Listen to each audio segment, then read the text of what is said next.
When I think of a child in the early years, it is the most rapid growth, it is magnificent, and the minute I think of this rapid growth and exciting phase of development, and I bring climate into the picture, I'm just left with a lot of questions. When we talk about climate change, mothers and young children, along with other minority groups like the elderly and persons with disabilities, they are often the last ones to be talked about.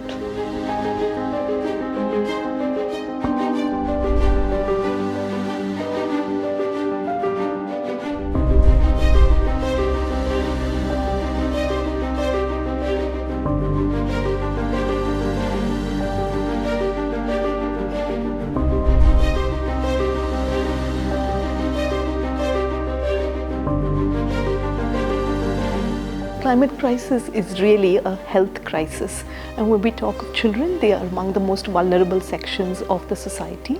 In terms of the health impacts of climate change on children, we can take it from different lenses, and I think in terms of acute climate events, whether it's the increasing number of heat waves because of extremes of temperature or deteriorating air quality, I think the impacts on children's health can impact the entire life course. The same climatic event does not impact everybody equally in a city, especially children and families living in underserved communities are far more vulnerable to extreme heat or flooding events, etc. I know we think about cities as built, as physical and direct infrastructures, but I think what is driving all that, I think, is the aspirations of the society, and which is driven by, if I can say so, the cities have an aspirational culture.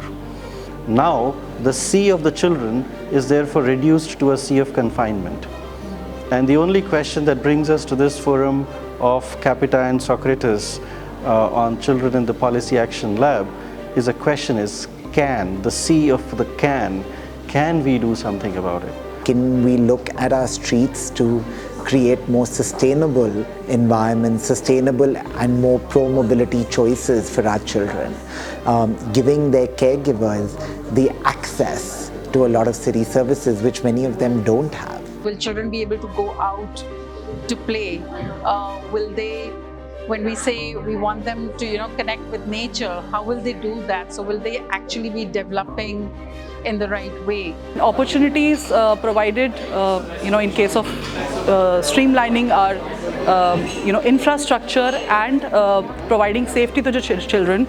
If you are able to do that, we can expect a lot of independence, we can expect a lot of skill development, a lot of health related benefits, emotional benefits for children in order to be able to move around freely, and also them becoming a very good climate ambassadors when adapting to cycling practices. They see the value in and value and linkages with the climate adaptation. We do not imagine climate change to be a larger kind of conversation in this country, which is disturbing again.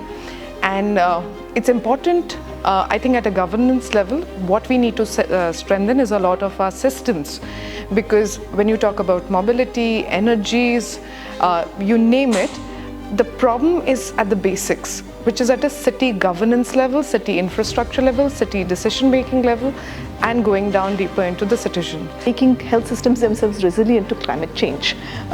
We have the example of, for example, the floods in Kerala in 2018, which literally washed away several of our primary healthcare centers. So there's certainly going to be disruption to healthcare services. From antenatal care to child immunization, all of those can get disrupted. So building resilience within the health system is important.